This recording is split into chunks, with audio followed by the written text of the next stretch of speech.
All right, everybody here, everybody ready? Yeah. Well, 10:02, I call this meeting of the Sweetwater County Planning and Zoning Commission to order. It is, what is today? June 12th, 2019. There are four of us here constituting a quorum. Patsy is excused. On to, do I have a motion to accept the staff report into the record or amend as appropriate? Mr. Chairman, I think we gotta do the agenda first. It's not on here. Okay. Make that motion to include the agenda. That's a good, Perfect. that's good. We do need a motion to accept the agenda. Okay, Mr. Chairman, I'd like to make a motion to approve the agenda. There you go. Do I have a second? I'll second. Are there any opposed? All ayes? Aye. That's backwards. Motion carried. And now can we get a motion to accept the staff report? I would like to make a motion to accept the staff report as presented. Do I have a second? Second. Any discussion? Everybody in favor, say aye. Aye. Any opposed? Motion carries. On to board actions. Mr. Bingham. Thank you, Mr. Chairman. So review of the applications, May 21st, 2019, the Randy Lauder and Lane Fillingham subdivision variance of the minimum lot size was approved. The Randy Lauder and Lane Fillingham appeal of the preliminary plat for the 1 acre size plat was also approved. The real property holding investment zone map amendment MD1 to commercial was also approved. That's all I have, Mr. Chairman. Move on to our public hearings for today. We only have one public hearing. Public hearing number one is language amendments for the Sweetwater County zoning resolution. Eric, I turn it back over to you. Mr. Chairman, did we approve the minutes? Yes. Yes. No. No, we did not. Oh, I accepted the staff report, so you're right. All right, we'll jump back to the minutes. Get a motion to approve the minutes for May 8th, 2019. Mr. Chairman, I'd like to make a motion to approve the minutes of May 8th. I'll second. I have a motion and a second. Any discussion? All in favor, please say aye. Aye. Any opposed? Motion carried. Okay, now we're Back to on. the public hearing. Now we're set. Okay. So,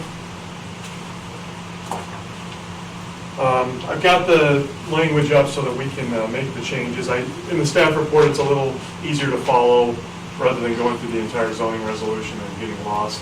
I do want to kind of do a little bit of background here before we get into that. Let's see here. So back in 2016, we Planning and Zoning Commission did vote to approve storage container regulations. There were some issues with the language.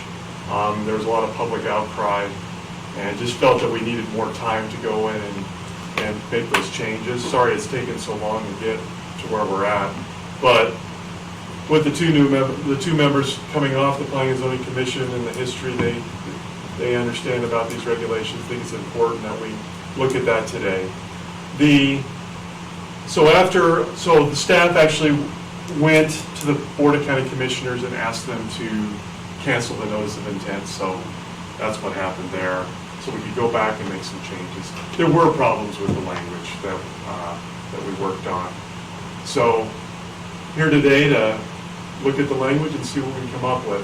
I do want to kind of go through, we sent Jim Zimmerman out in February 2017 to do an inventory of everything, all of the storage containers in Sweetwater County. The majority are north of town, north of Rock Springs. And so here's some shots. I just kind of want to go through and take a look. As you can see in this one container, they actually put a roll door in the middle of it. So kind of a garage type thing, shed, is what they did there. None of these are permitted, just so you know. There's another one that's kind of the rear of the property, kind of that lime green with the lettering still on there. As you can see, when they're kind of blended in with the home, they look better aesthetically.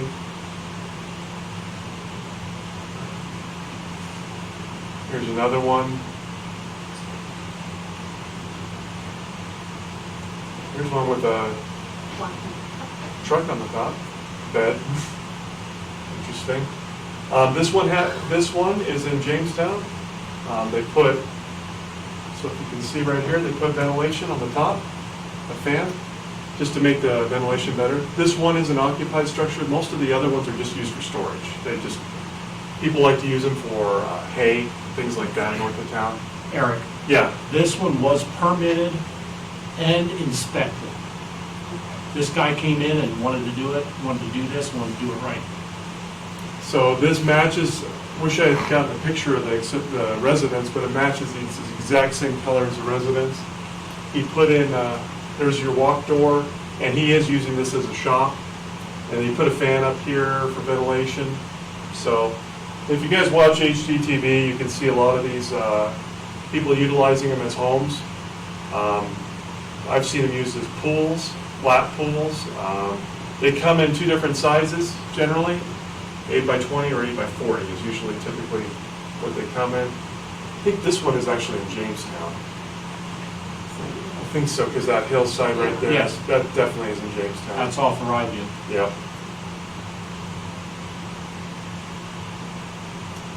There's one right there.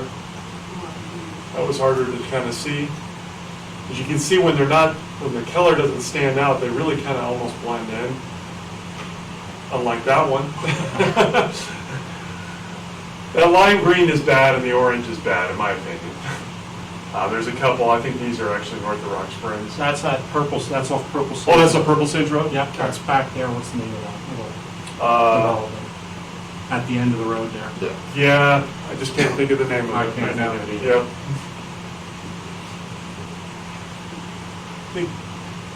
Not sure where that is, Jim. That is right at the end of Clearview. That's that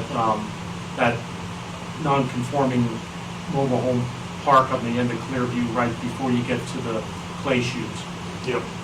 What's her name? That owns Bosner, Michelle Bosner. Bosner. Yep. Yep.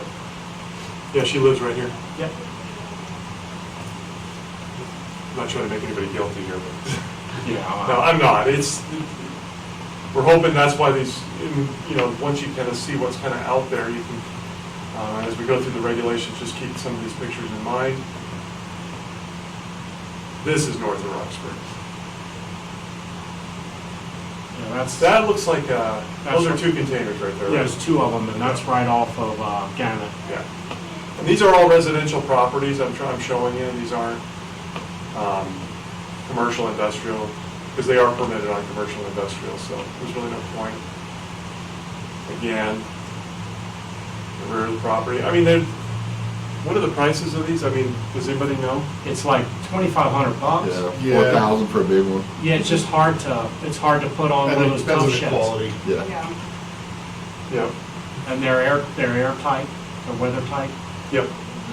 That's why if we use them for occupied structures, they have to have vents put in. The new ones are coming in with vents built into them. Oh, that's, yeah. These were mainly, we feel these were mainly salvaged from the Simplot edition and sold down at Hyde and Fur in Rock Springs. They had a sign there, Yep. shipping containers for sale. Yep. Here's another one. When they're more that neutral color, they really blend in with the surrounding. Okay, that one doesn't. That one stands out.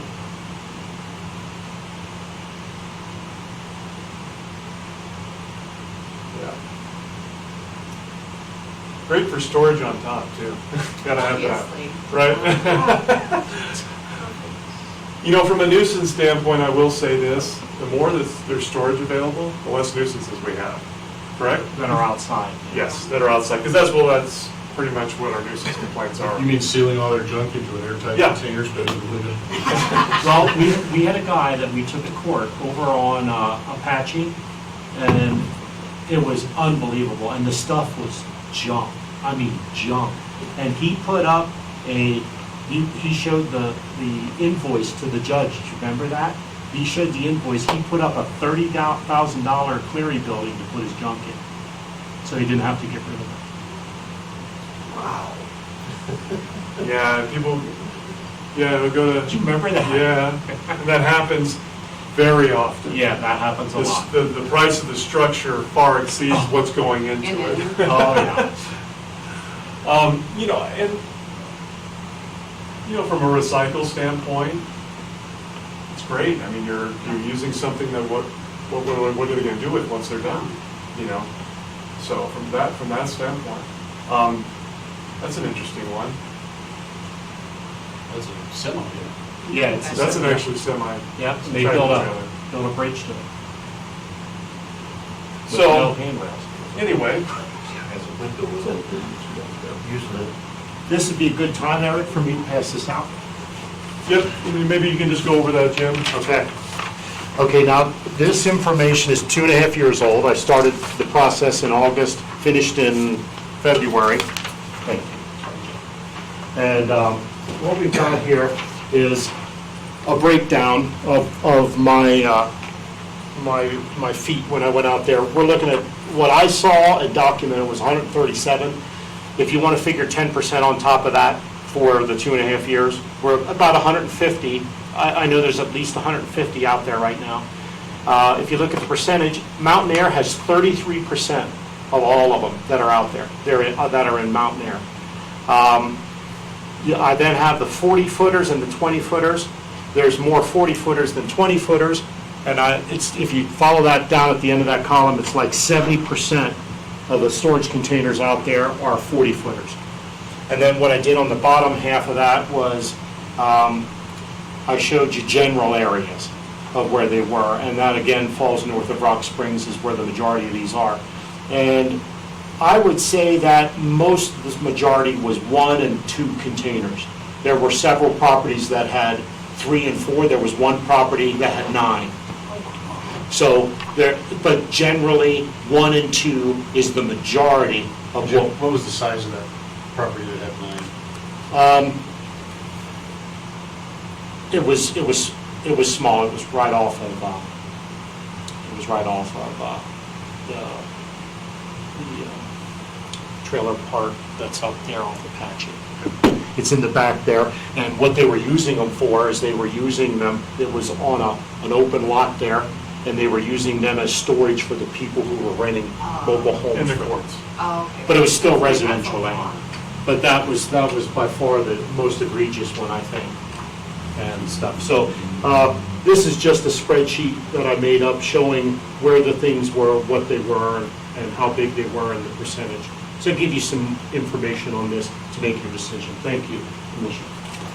And so part of the issue from the language that was previously done was there were short time frames for people to come in compliance and forcing people to adhere to the IFC when all they're using it for is storage and not actually trying to occupy it. So those were, to me, the most outstanding. The painting of them, I don't know necessarily that was as big of an issue as the putting a door in and things like that.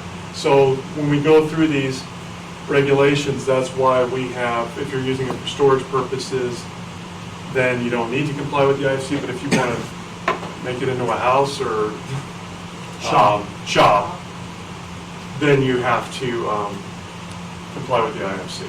Okay, so let's get to the language, and I have it right here, so that way, if we do need to make any changes, I can do that from here. So, and then just feel free, so that as we're going through, let's just talk about it. So in our zoning resolution, there is a section in here, the first section, where we exempt structures that are 200 square foot or less. So we added language in here so that it was just clear. Residential accessory structure such as a shed or residential accessory structure shipping container. These that are 200 square foot or less, so we're talking the 8 by 20s. I think they're 8 feet, right? They're 8 by 20. 8 by 20, so it's 160 square feet. 160, correct? the other one's 320. Okay, so, right, so the 40-footers are gonna need a permit. These would not be required to have a permit. So with this language, we're just gonna treat them like a skid shed that Yep. you would have brought in. Yep. Any questions or concerns about that? And if you look at your sheet that I handed out, far more of the 40-footers than the 20-footers. What we found out from Hyde and Fur is when they were trying to offload the Simplot shipping containers, the 40-footers were 2,500, the 20-footers were 2,000.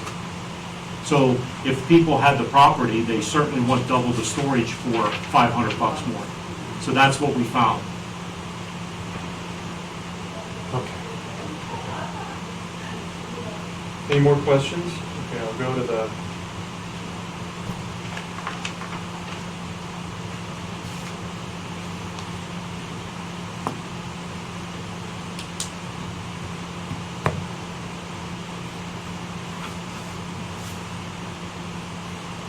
Okay, so this is our current language in the code under shipping containers, because we do shipping containers, portable storage containers are fully enclosed,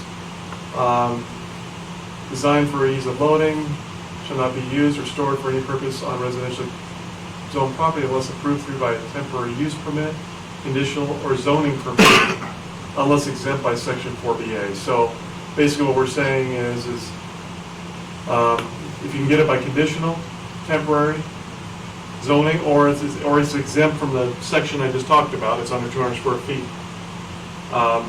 you can't have them. So, because this language is so restrictive right now, we have to add that into it, because we're saying that by conditional and zoning or exempt, you're able to do shipping containers. Any questions about that? Okay. All right. So let's get into the actual meat of the regulations, which is the actual standards.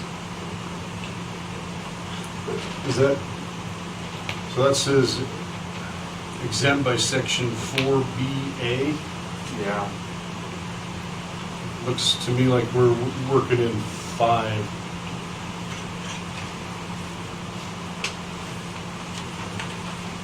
Or am I reading that wrong?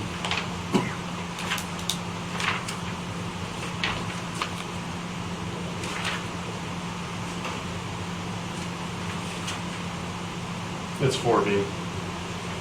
Do one. Right here. Section 4B right there. That's the exemption right there. Okay. So Square footage. so does that give, because we also have language exempting, permitting the use in other places under a different paragraph, don't we? Or do we just not need that reference there? So shipping containers, portable storage containers, or other fully enclosed box-like containers designed for ease of loading to and from the transfer vehicle shall not be used or stored for any purpose on residentially zoned property unless approved through a temporary use permit, conditional use permit, or zoning permit unless exempt by section 4BA. So 4BA exempts the smaller ones. That's correct. But under 5, we're setting some regulations Oh, allowing them. Yeah, I see what you're saying. So our paragraphs are Yeah. interfering with each other? Yeah.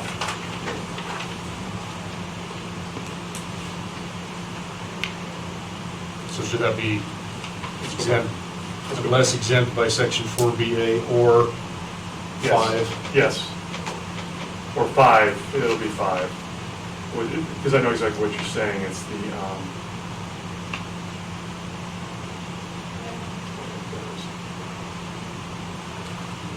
5 CF. Okay, yep.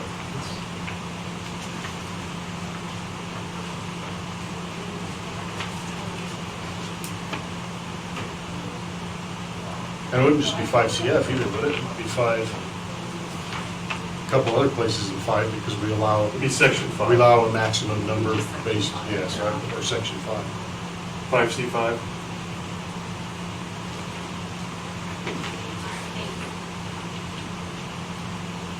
Or what we could do is not even mention this section here unless exempt by this resolution. That covers the whole zoning code. Yeah. Let's do that. Don't paint yourself in a corner.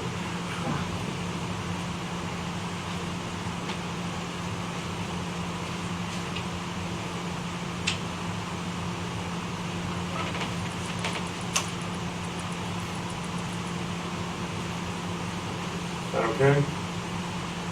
Okay, John?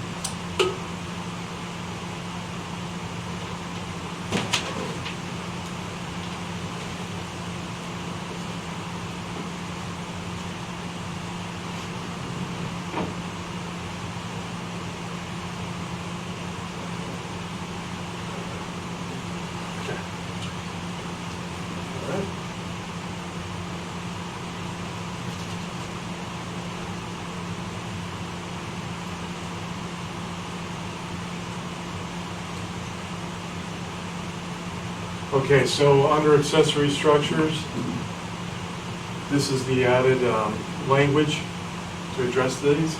So residential accessory structure shipping containers placed in a residential zone district shall meet the following requirements. Residential accessory structure shipping containers shall be placed in the rear yard of lot/parcel.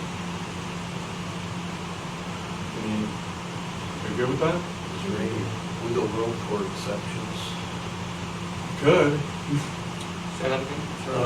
Well, some of these lots are kind of large. I've got a house sitting on the very back of the property. Yeah.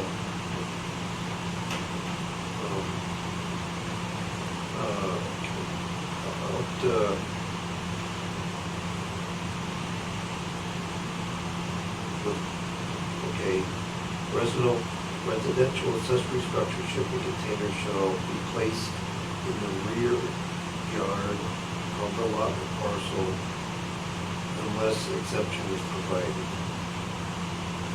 Through, so just, or reasonable? Dispensaries, right at the front, I don't know. That's probably thinking rules. Yep. Exactly. Oh, wait, how could you break them? Unless variance is provided, variance, not exception, variance. Need to come in and apply for a variance? Yep, to get a, well, apply for a variance.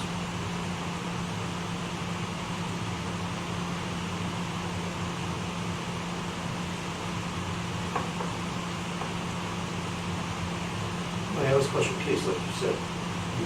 The House is in the back lot, get away from the street lines. And we have a definition, John, on board, so in the book. So we always, that way we're not spelling Board of County Commissioners every single time. So unless a variance is approved, you need a comma there.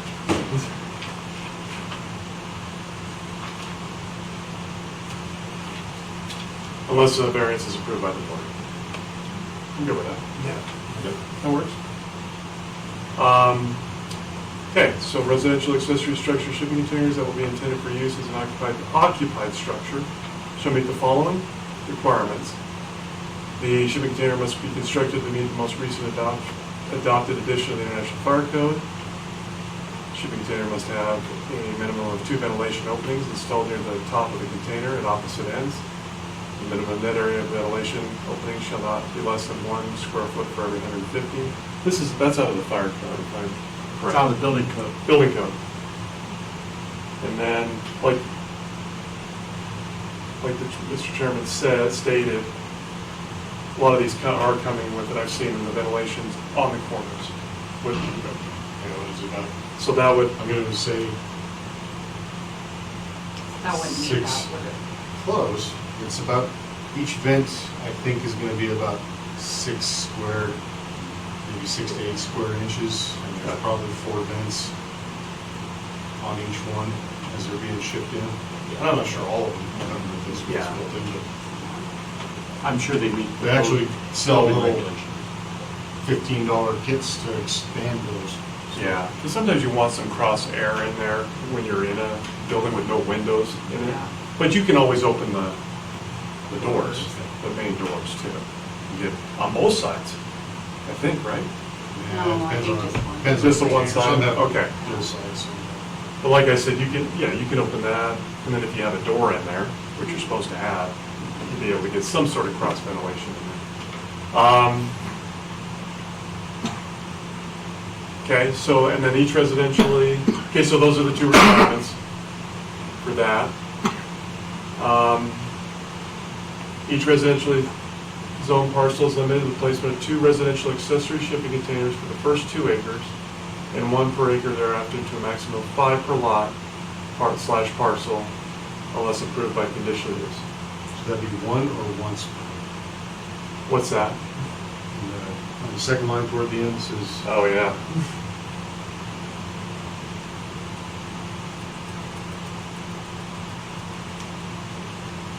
Any concerns on that? That'll address a lot of the ones that are out there. So, Okay. Each residential use structure shall be either painted or structurally altered to be similar to and compatible with the appearance of the primary structure. We said similar. I don't want to get into a color palette and we're out there judging how people need to paint their containers. I don't think that's what the intention is here. And similar, you know, you don't need to paint exactly the same color as the house. Maybe it's something that Do blends. we have anything elsewhere in our language Uh-huh. that maybe refers to earth tone colors or anything like that? We do, it's BLM. BLM. It's a BLM chart. And it's a color palette that they have. I think it's in the highway frontage regulations. All the oil-filled buildings must comply with the BLM chart.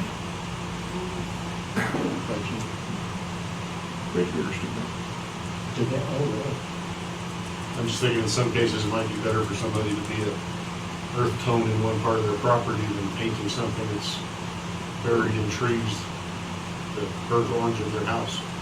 You know what I mean? Yeah, I guess you could run into that. But what Eric's referring to are these, and you've seen some of them up there, the green and the orange that say Hyundai Right. on the side are horrid. On. And they do change the landscape of these residential communities, you know.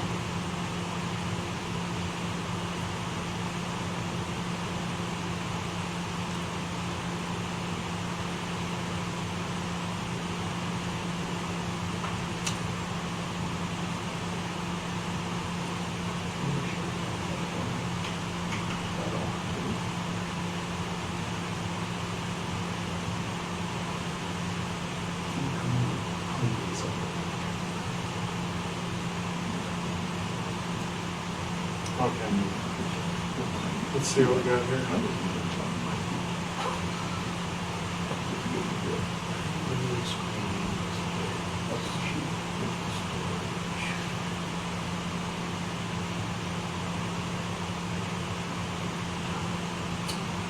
Thought we did, and we may have, when we adopted the new zoning resolution, we may not have put that, we may have taken that out.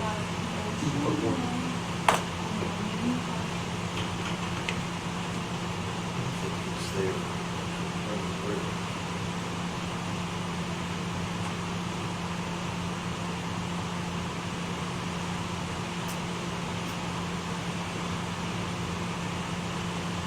Yeah, let me get in and see. Regulations and-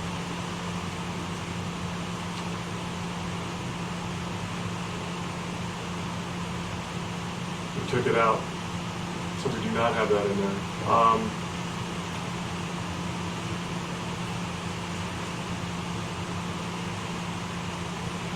Okay, there we go. So let's go back to where we were at.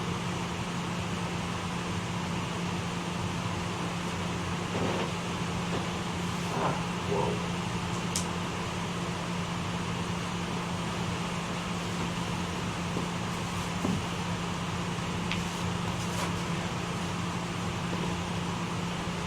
Okay, so, where were we at? Down here. Shall it be either painted or structural to be similar to and compatible?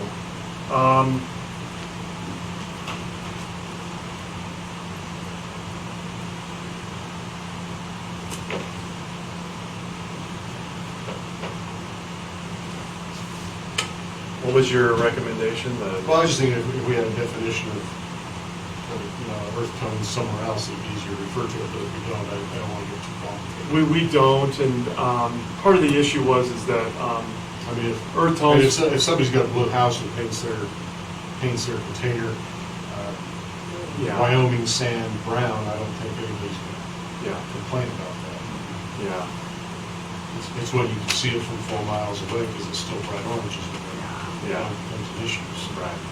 You could say as approved by staff. Or as approved by staff. Okay.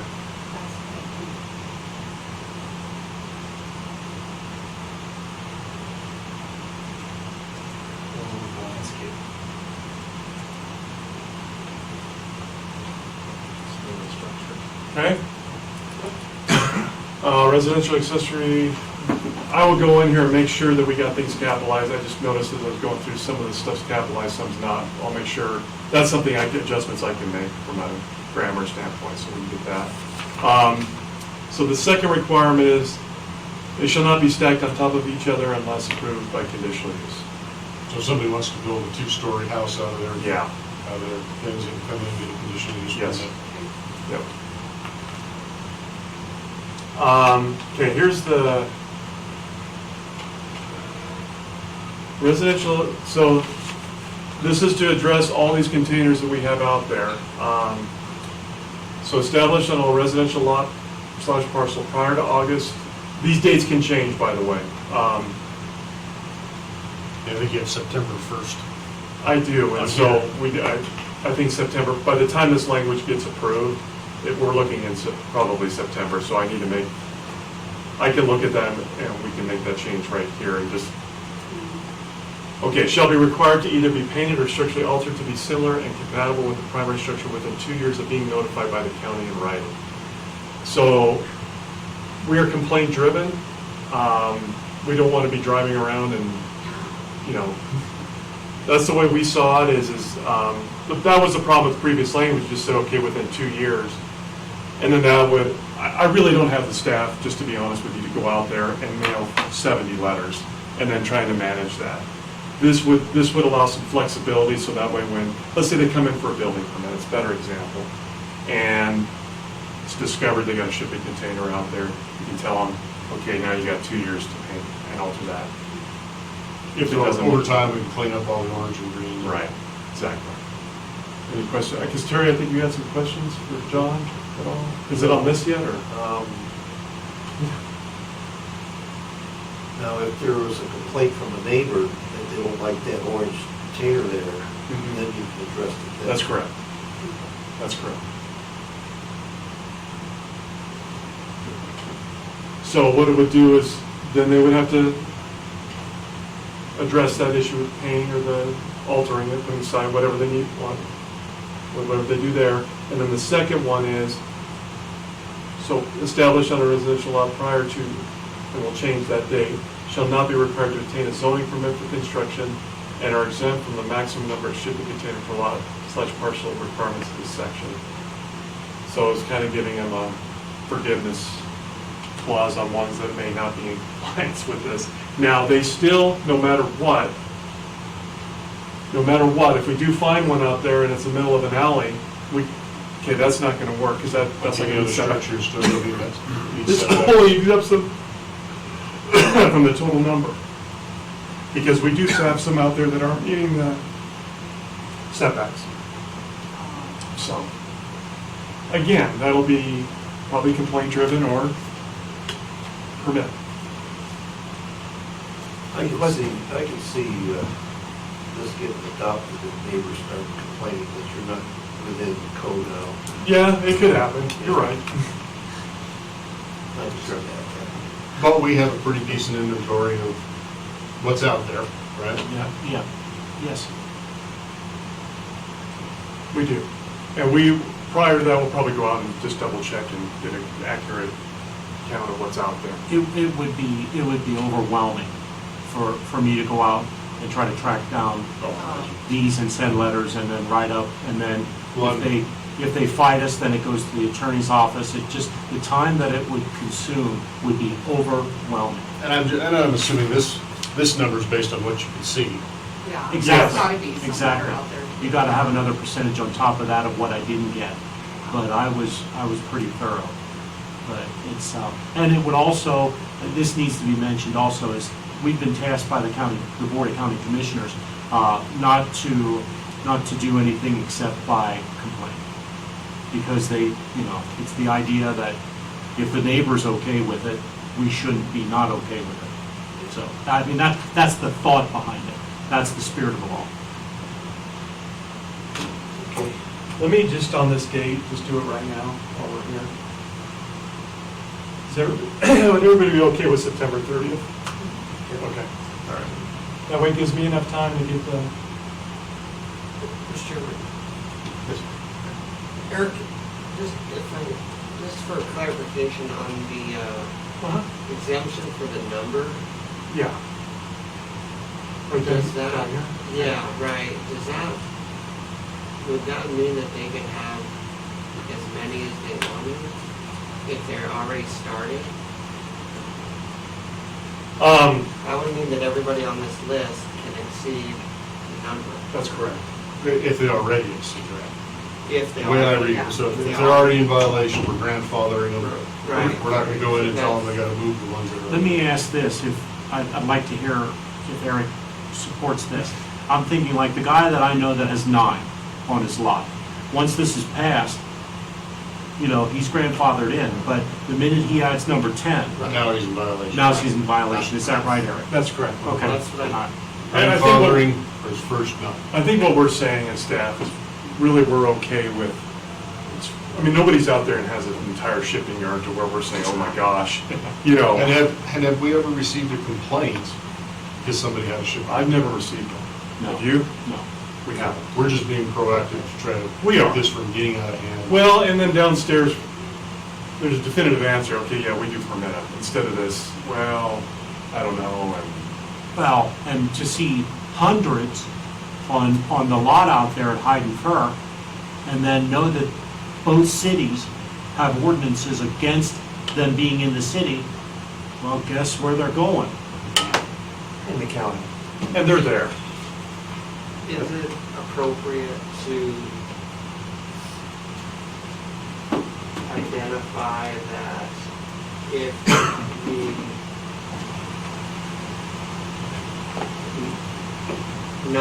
if a shipping container is removed, then it can't be replaced at that stage? I think so. I think that might be it. Moving off, you don't get to bring them back. Is that what Yeah. you're thinking? Yeah, So on this bottom, on G, yeah, so I like the next sentence, Right. with the container. The way we do it right now with mobile homes is if someone comes in, we don't require a permit to remove the mobile home, but for the new one coming in. And so if they remove it and don't put one on, then the new one in a month or two needs a permit. But if it's a swap out, which we have in mobile homes, if it's the same day, next day kind of thing, and that's explained to us, then we permit that. That's allowed.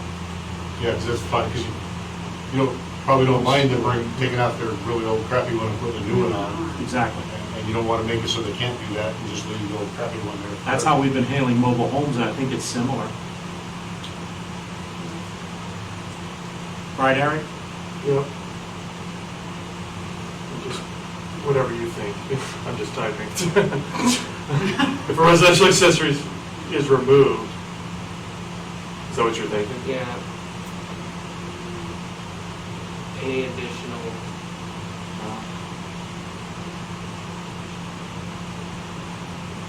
accessory shall require, If an exempted residential accessory structure shipping container is removed from the, Yeah, you gotta or specify. if a residential accessory structure exempted under this section is removed from the lot or parcel. So again, if a residential is exempted, That is exempt from this okay, section, whoops. or that is exempted by this section.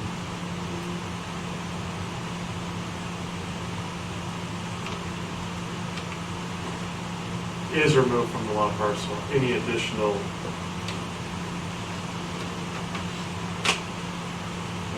I'll spell that whole thing out again.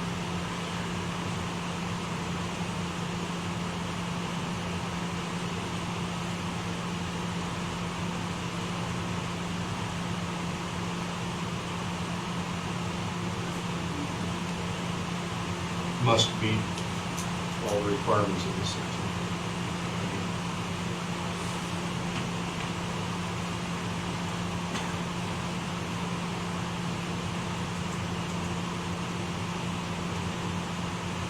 Makes sense? John? yeah. Make rules, you gotta make rules to make sure that people understand. No, I agree.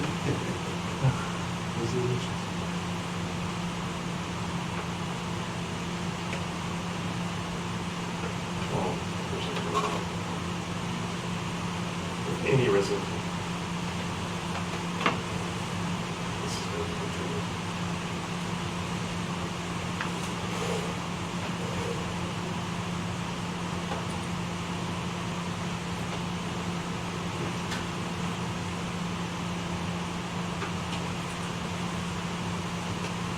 So yeah, I mean, I guess the way I would say it is, are not automatically exempt pursuant to this section, and must, Are not exempt. are not exempt pursuant to this section, and would require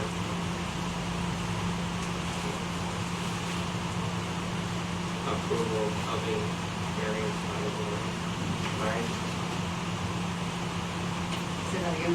I would just stop, are not exempt pursuant to this section, just stop there. Leave it there? Yeah. Is that okay?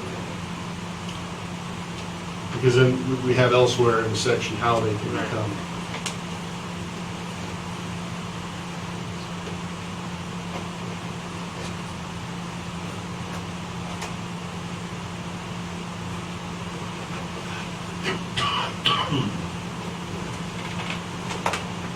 Pursuant to this section.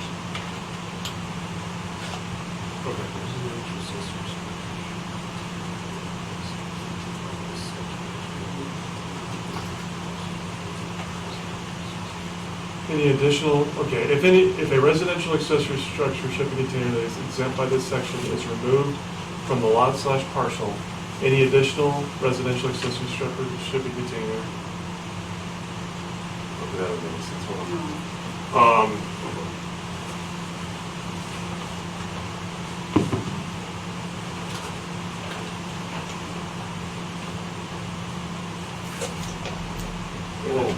Replacement or? Yeah, it's gotta say something like that. Any new additional? Any newly added? I mean, you could say replacement, addition, comma, additional.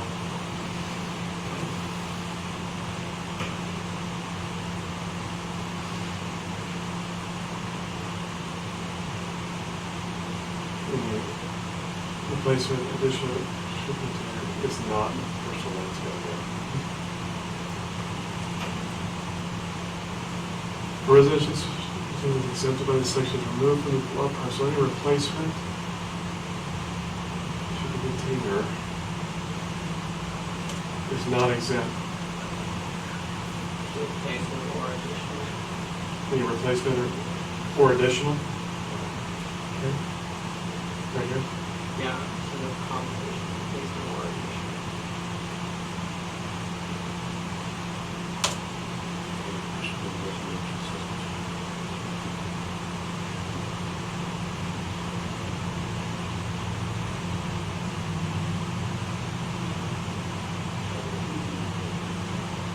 Anything? I'm not doing. Okay.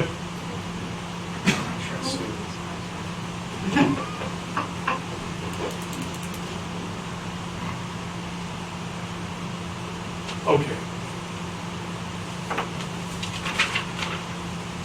Let's go to the use charts. Small print. We turn, go ahead and turn the lights on, Jim. The blueprint's kind of hard to see because they're looking at. Yeah. Yeah, it's not that it's, size 4 font. Yeah. That's all. It's just, you turn the lights on because we can see it, okay? Okay. Yeah. Okay, so in the use chart, we have to address it, obviously.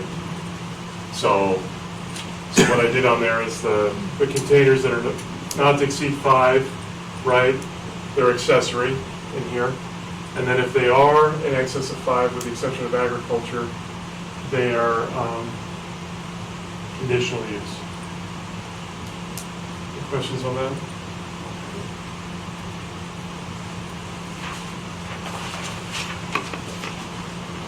Okay, So in our MH zoning,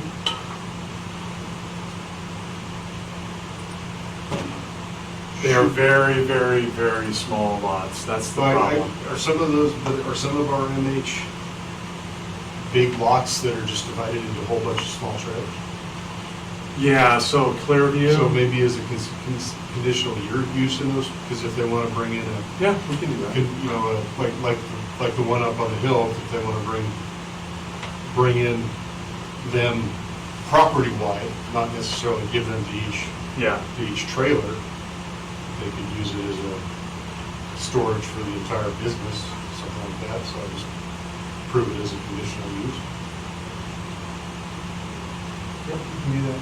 There were 3 in Clearview Acre. And they're minor units. It's on them each. Well, the first years, Hmm? the first years, we're the money. I'm okay with that. Yep. Okay, anything else? I think so. All right. Okay, impound yards, and then we'll get to the definition. You remember in January, we talked about changing that. What we're finding is that, section is now 70. We're finding that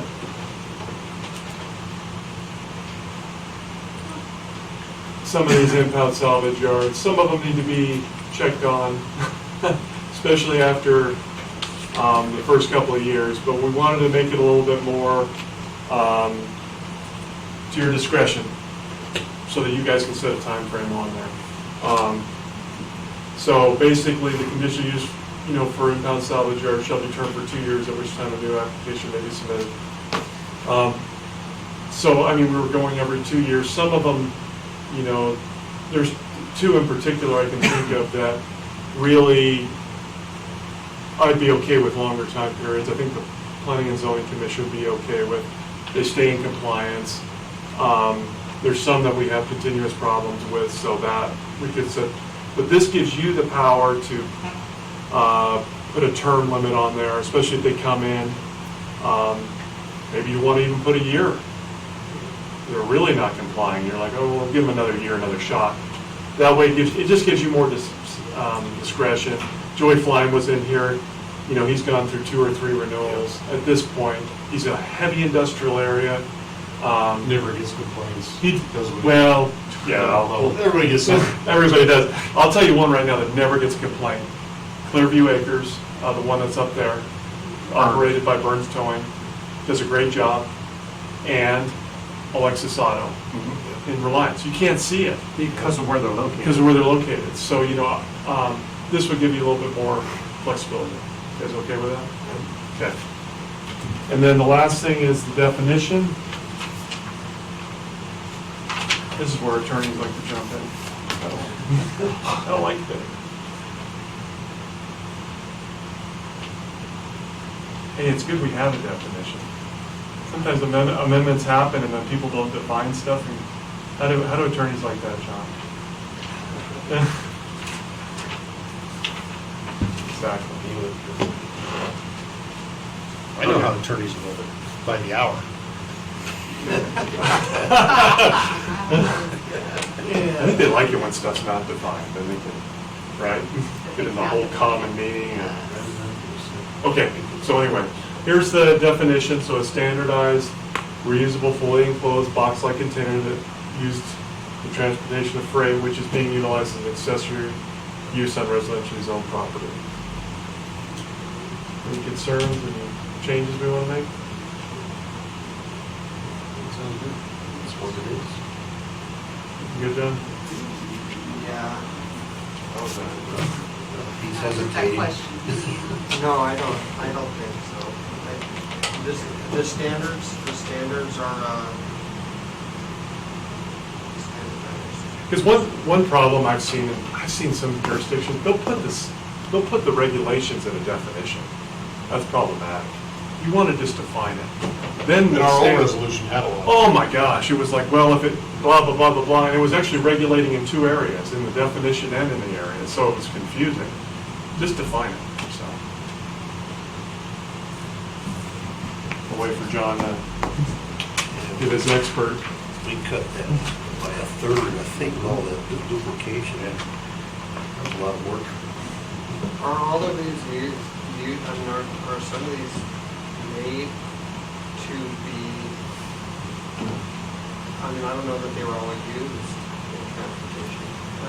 They typically, yeah.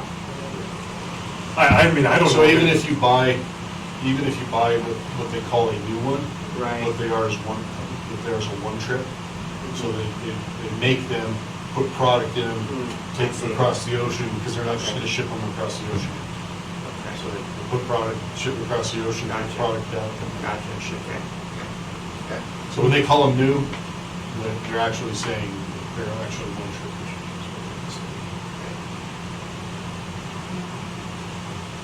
Okay.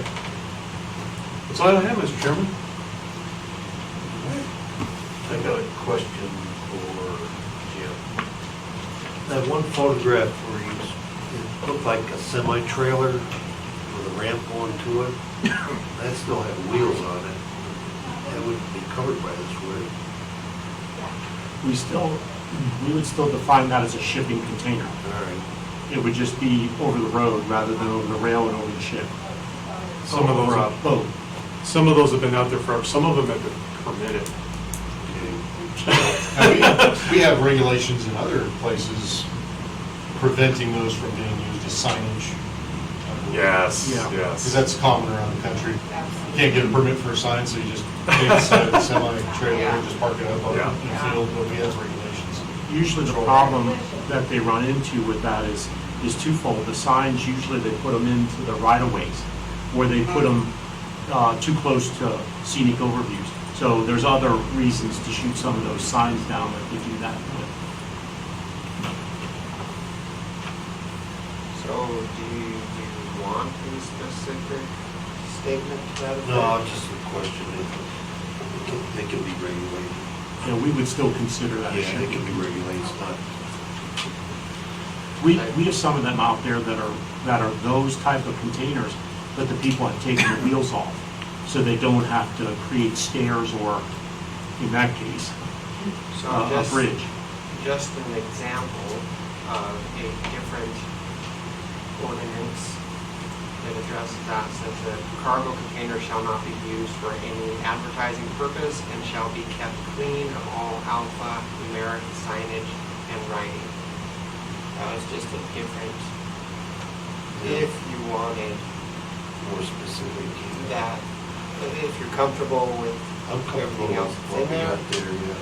then That gets, the red container gets a White House out of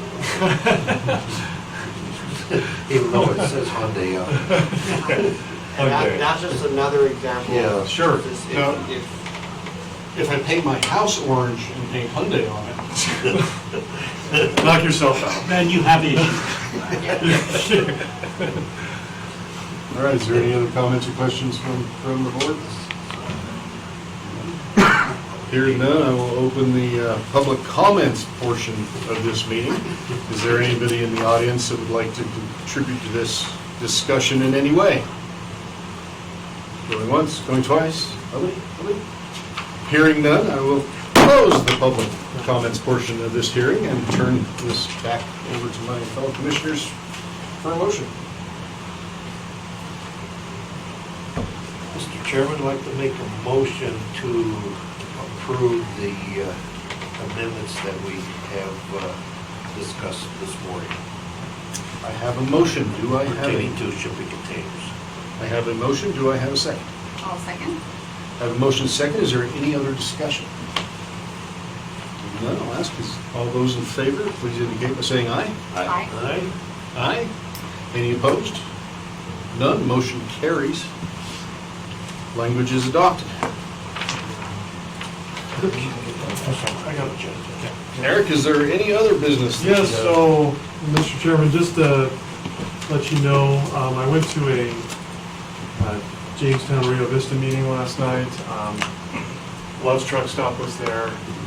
There was discussion of potential sewer line that Love's would help pay for, that would run from Love's Truck Stop to the city of Green River.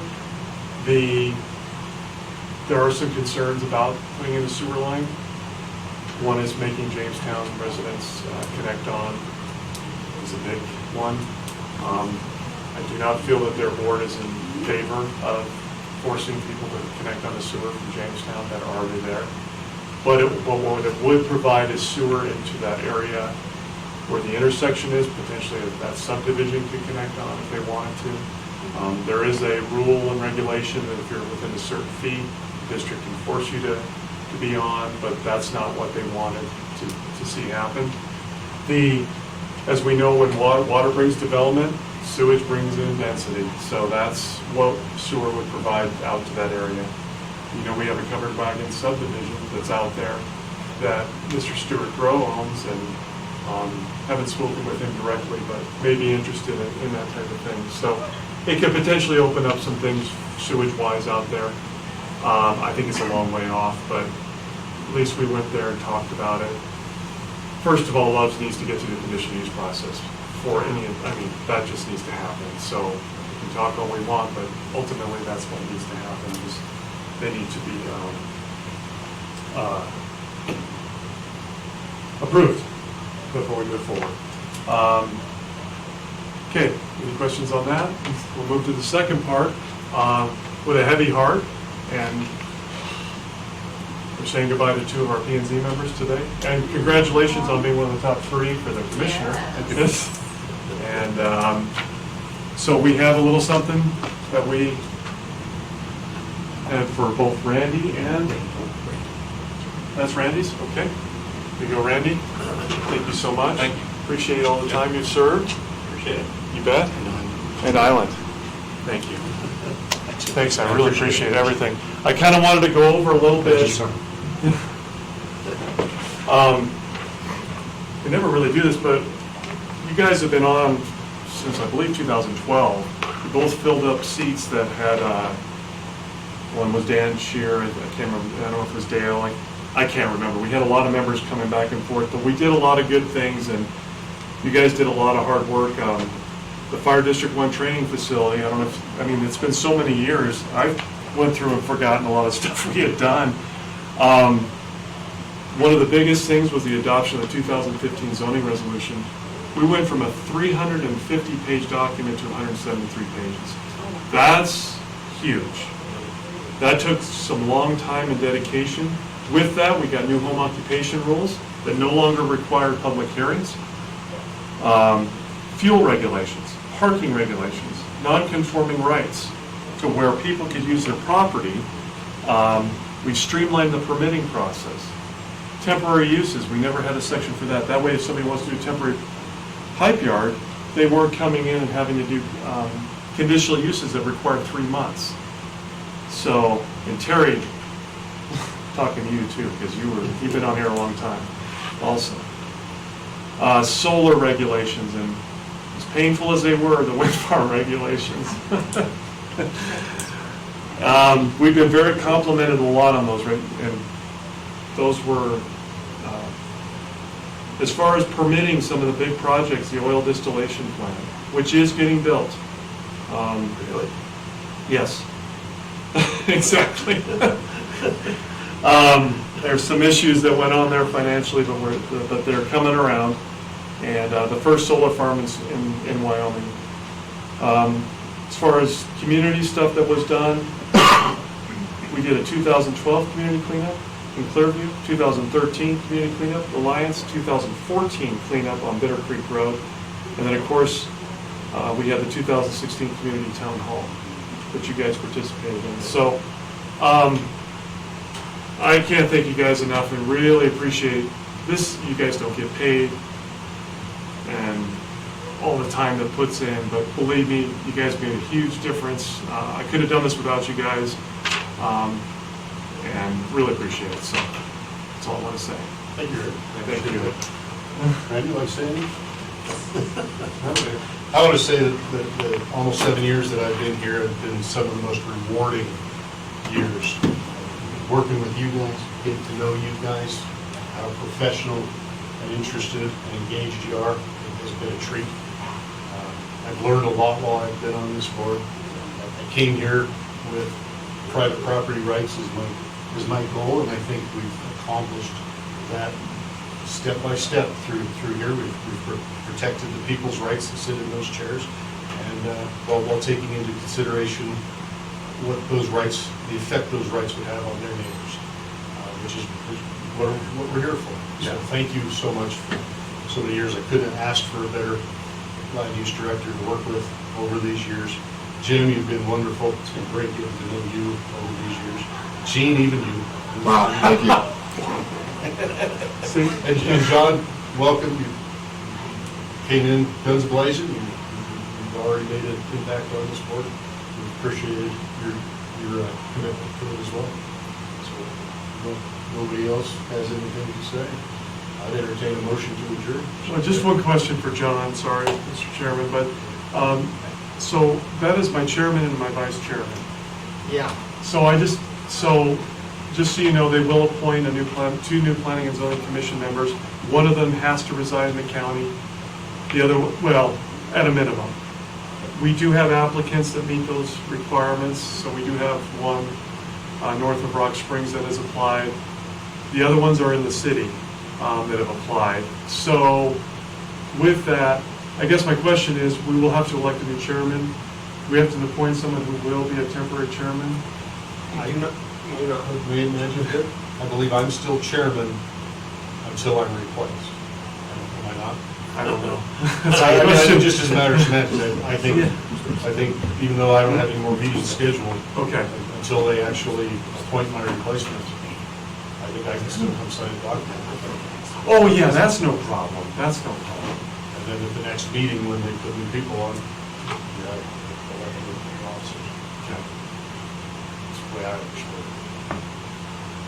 I guess my question is, so like, if Terry or Angela wanted to run that, to at least open it up to start, do we need to do anything?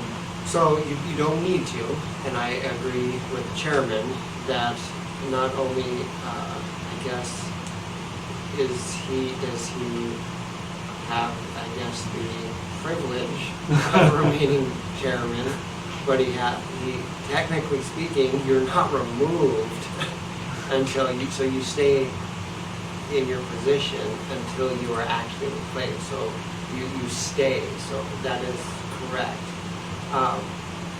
They did that with the election.